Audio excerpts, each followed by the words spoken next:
किस्सा कौम फ़िरौन पर अज़ाबों का। ख़ानदान फ़राइना का सबसे ज़ालिम व जाबिर बादशाह तकब्बुर और शकावत, वहशत व दहशत की जिंदा तस्वीर बना हरम सरा की खूबसूरत तरीन औरतों के साथ तख्त शाही पर विराजमान था। ये फ़िरौन का महल नहीं बल्कि मिस्र का एक वसी व अरीज़ मैदान था कि जहां आज हक व बातिल के दरमियान एक अजीम मुकाबला होने को था। बादशाह के सामने बाएं जानिब मुल्क भर से जमा किए गए अपने वक्त के बड़े बड़े जादूगर फर्श नशीन थे, जबकि दाएं जानिब अल्लाह के नबी हज़रत मूसा कलीमुल्लाह अलैहिस्सलाम और उनके भाई हज़रत हारून अलैहिस्सलाम तशरीफ़ फरमा थे। बादशाह के इशारे पर मुकाबला शुरू हुआ। हज़रत मूसा कलीमुल्लाह अलैहिस्सलाम की दावत पर जादूगरों ने अपनी लाठियां और रस्सियां ज़मीन पर डालें तो वो फल भर में सांपों का रूप धारण कर मैदान में दौड़ने लगे। पूरा मैदान खतरनाक सांपों से भर चुका था। मजमे पर हैबत तारी हो गई। फ़िरौन और उसके दरबारियों का रौनक भरा कहकहा फिजा में गूंजा। हज़रत मूसा अलैहिस्सलाम ने फ़िरौन की जानिब देखा। यही वो लम्हा था कि जब जिब्राइल अमीन अलैहिस्सलाम ने अल्लाह का पैगाम पहुंचाया। तर्जमा कुछ यूं है, हमने मूसा अलैहिस्सलाम को हुक्म दिया कि अपना असा ज़मीन पर डाल दो। वो ज़मीन पर गिरते ही सबसे बड़ा अजदा बनकर जादूगरों के सांपों को निगलने लगा। हक जाहिर हो चुका था। चुनांचे वो जादूगर सद्दे में गिरकर हज़रत मूसा अलैहिस्सलाम और हज़रत हारून अलैहिस्सलाम के परवरदिगार पर ईमान ले आए। सूरत अल-अराफ आयत नंबर 117 ता 122। बादशाह ने इन सब अहली ईमान को जो हज़रत मूसा अलैहिस्सलाम पर ईमान लाने से कब्ल जादूगरी से वाबस्ता थे, हाथ पांव कटवा कर सूली पर लटका दिया। हज़रत अब्दुल्लाह बिन अब्बास और हज़रत उबैद बिन उमैर रज़ियल्लाहु अन्हा ने फरमाया कि अल्लाह ताला का कितना बड़ा करिश्मा है कि दिन शुरू हुआ तो ये काफिर जादूगर थे और दिन ढलते ही औलिया अल्लाह और शुहदा के अजीम मनसब पर फाइज हो गए। तफसीरी बनी कसीर। कौम फ़िरौन पर आने वाले अजाब। मुकाबले से पहले मैदान में हज़रत मूसा और हज़रत हारून अलैहिस्सलाम के अलावा कोई और मुसलमान नहीं था, लेकिन जादूगरों के ईमान लाने के बाद 6 लाख अफराद मुसलमान हो गए और ये एक बड़ी ताकत बन गईं। इस वाक़ये के बाद हज़रत मूसा अलैहिस्सलाम 20 साल तक मिस्र में रहे और निहायत सब्र व इस्तिक़ामत के साथ तबलीग दीन का काम करते रहे। अल्लाह ताला ने हज़रत मूसा अलैहिस्सलाम को 9 मौजिज़ात से सरफराज फरमाया था। इरशाद बारी ताला है, और हमने मूसा को 9 मौजिज़े अता फरमाए। सूरा बनी इसराइल आयत नंबर 101। होना तो ये चाहिए था कि इन मौजिज़ात को देखकर फ़िरौन और उसकी कौम राह रास्त पर आ जाते, लेकिन रौनियत और तकब्बुर के नशे में चूर फ़िरौन और उसके साथियों के जुल्म में इजाफा होता चला गया। अपनी कौम की ज़बूं हाली देखकर हज़रत मूसा अलैहिस्सलाम ने कौम से फरमाया। तर्जमा, ए मेरी कौम, तुम फिक्र ना करो, अल्लाह ताला बहुत जल्द तुम्हारे दुश्मनों को हलाक कर देगा और बजाय उनके तुम्हें इस सरजमीन का खलीफा बना देगा। सूरत अल-अराफ आयत नंबर 129। चुनांचे अल्लाह ताला ने अपने नबी अलैहिस्सलाम के इस वादे के बाद कौम फ़िरौन पर लगातार 5 किस्म के अजाब नाजिल फरमाए। इरशाद बारी ताला है, फिर हमने उन पर तूफान भेजा और टिड्डियां और गौन का कीड़ा और मेंढक और खून। सूरत अल-अराफ आयत नंबर 133। हज़रत अब्दुल्लाह बिन अब्बास रज़ियल्लाहु अन्हु की रवायत है कि उनमें से हर अजाब कौम फ़िरौन पर 7 रोज़ तक मुसल्लत रहता। हफ्ते के आगाज से शुरू होकर दूसरे हफ्ते तक जारी रहता, फिर 3 हफ्ते की मोहलत के बाद दूसरा अजाब शुरू हो जाता। मौलाना मुफ्ती मोहम्मद शफी ने मारिफुल कुरान में सूरत अल-अराफ की तफसीर में उन अजाबों से मुताल्लिक जो तफसील बयान फरमाई है, ज़ैल में इसका मुख्तसर खुलासा पेश खिदमत। कहत का अजाब। ये अजाब मुसलसल 7 साल तक रहा। इस अजाब का तज़किरा सूरत अल-अराफ की आयत नंबर 130 में किया गया है। हज़रत अब्दुल्लाह बिन अब्बास रज़ियल्लाहु अन्हु और हज़रत क़तादा रज़ियल्लाहु अन्हु ने फरमाया कि कहत और खुश्क साली का अजाब तो गाँव वालों के लिए था और फलों की कमी शहर वालों के लिए, क्योंकि अमूमन देहात में गल्ले की पैदावार ज़्यादा होती है और शहरों में फलों के बागात ज़्यादा होते हैं, लिहाजा ना गल्ले के खेत बाकी रहे और ना फलों के बागात। अजाब के इस इब्तिदाई झटके से परेशान होकर उन्होंने हज़रत मूसा अलैहिस्सलाम से दुआ करवाई। दुआ कबूल होने के बाद जब कहत रफा हो गया तो फिर दोबारा अपनी सरकशी में मुब्तला हो गए और कहने लगे कि यह कहत तो मूसा अलैहिस्सलाम और उनके साथियों की नहुसत नऊज़ बिल्लाह की सबब आया था। जिसके बाद अल्लाह ताला ने उन पर सख्त तरीन अजाब का फैसला कर लिया। तूफान का अजाब। हज़रत अब्दुल्लाह बिन अब्बास रज़ियल्लाहु अन्हा फरमाते हैं कि जब कहत का अजाब टल गया तो कौम फ़िरौन ने फिर कुफ्र और शिर्क और नाफरमानी शुरू कर दी। चुनांचे हज़रत मूसा अलैहिस्सलाम ने दुआ की, ए मेरे परवरदिगार, ये सरकश लोग अपने मुआहदे से फिर गए हैं, अब उन पर ऐसा दर्दनाक अजाब नाजिल फरमा जो हमारी कौम के लिए वाज़ और आने वालों के लिए बाइस इबरत हो। इस मर्तबा अल्लाह ने उन पर शदीद तूफ़ानी बादो बारान का अजाब नाजिल फरमाया। इस खौफनाक तूफ़ान से कौम फ़िरौन के घर बार और खेत खलियान तबाह व बर्बाद हो गए, जबकि हज़रत मूसा अलैहिस्सलाम की कौम के मकानात और ज़मीनें महफूज रहीं। इस तूफ़ान से घबरा कर वो लोग हज़रत मूसा अलैहिस्सलाम की खिदमत में हाजिर हुए और इल्तिजा की, ए मूसा, आप अपने परवरदिगार से दुआ कीजिए कि ये अजाब हमसे दूर फरमा दें। हम वदा करते हैं कि हम ईमान भी ले आएंगे और आपकी कौम बनी इसराइल पर लगाई गई सब पाबंदियां भी ख़त्म कर देंगे। हज़रत मूसा अलैहिस्सलाम ने दुआ फरमाई तो अल्लाह ताला ने अजाब टाल दिया और उनके खेत खलियान को पहले से ज़्यादा हरा भरा कर दिया। ये देखकर कौम फ़िरौन ने कहना शुरू कर दिया कि ये कोई अजाब नहीं था, बल्कि सैलाब की शक्ल में ये मूसलाधार बारिशें तो हमारे फ़ायदे के लिए थीं, जिनकी वजह से हमारी ज़मीनों पर पैदावार में कई गुना इजाफा हो गया है। इस तरह एक बार फिर उन्होंने हज़रत मूसा अलैहिस्सलाम से किए गए अहदो पैमान को नज़रअंदाज कर दिया और कुफ्र व सरकशी की रविश पर कायम रहे। टिड्डियों का अजाब। कुरान करीम ने उसे अल जाराद के नाम से पुकारा है। जाराद टिड्डी को कहते हैं। टिड्डी दिल का हमला लहलहाती फसलों को देखते ही देखते तबाह कर देता है।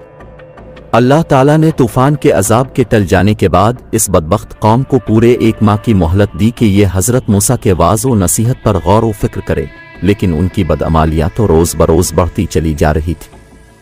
चुनांचे अल्लाह ताला ने उन पर टिड्डियों को मुसल्लत फरमा दिया। टिड्डी दिल न सिर्फ उनके खेतों और बागात को चट कर गया, बल्कि घरों के अंदर और बाहर लकड़ी से बनी हर चीज़ खा गया। इस अजाब के वक्त हज़रत मूसा अलैहिस्सलाम का मौजिज़ा एक बार फिर सामने था कि इस टिड्डी दिल ने सिर्फ कुब्तियों यानी कौम फ़िरौन को तबाह व बर्बाद किया, जबकि कौम मूसा अलैहिस्सलाम यानी बनी इसराइल के मकानात, खेत खलियान और बागात बिल्कुल महफूज रहे। किब्ती रोते पीटते हज़रत मूसा अलैहिस्सलाम के पास आए और इल्तिजा की, अब अपने रब से दुआ फरमाएं कि वो ये अजाब वापस ले ले।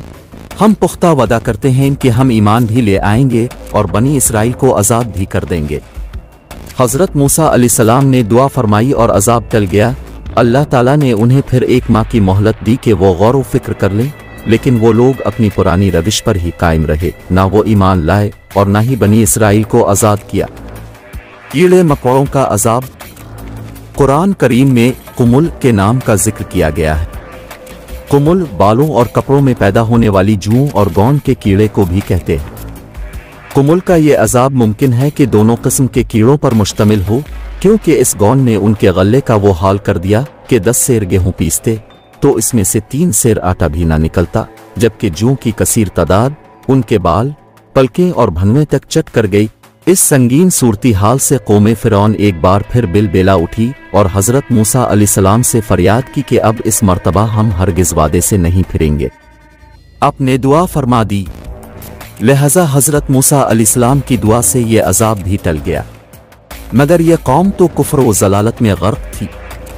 आफियत मिलते ही अपनी पुरानी डगर पर गामज़न हो जाती।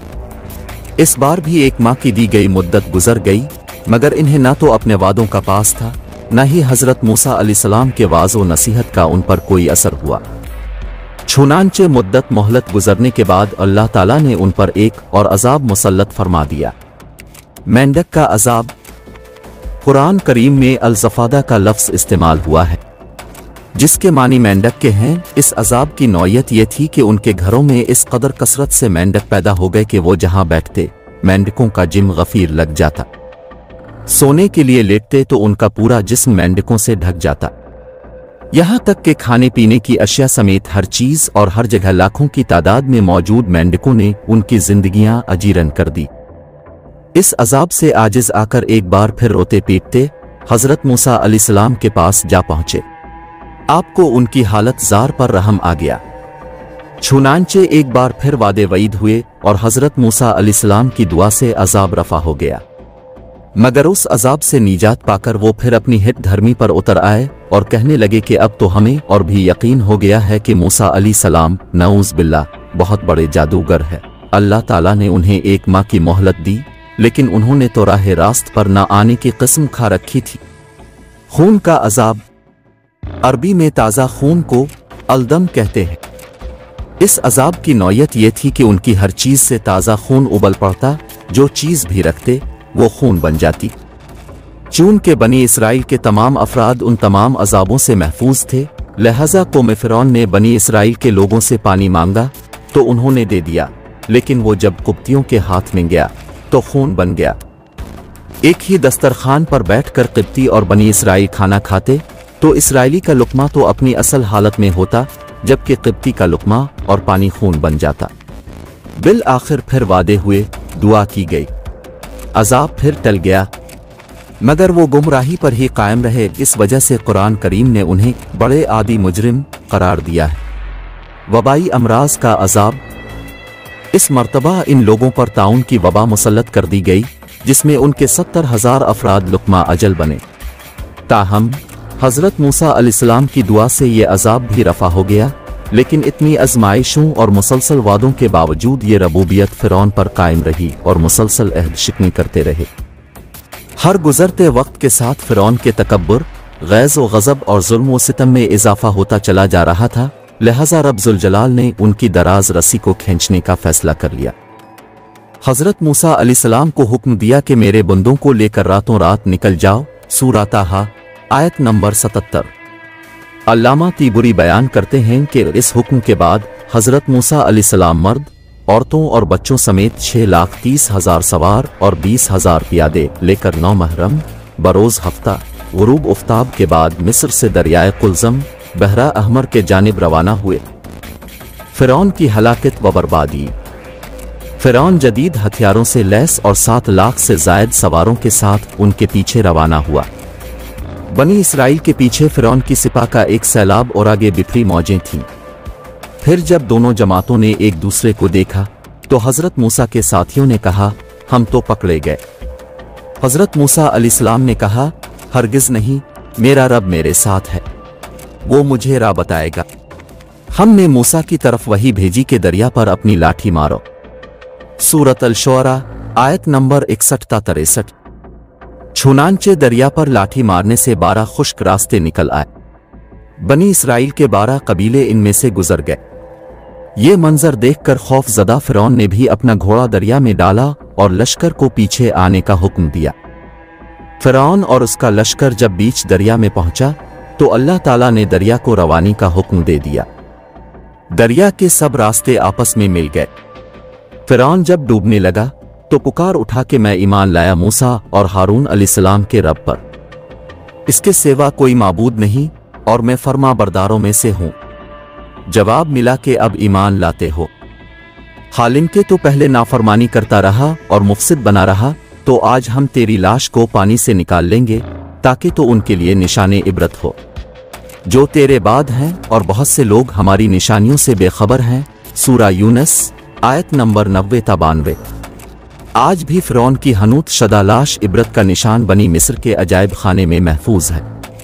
दावतें गौर व फिक्र। कौमे फिरौन पर नाजिल किए गए ये अजाब उम्मती मुस्लिमा के लिए न सिर्फ 22 इबरत हैं, बल्कि गौर व फिक्र की दावत भी देते हैं।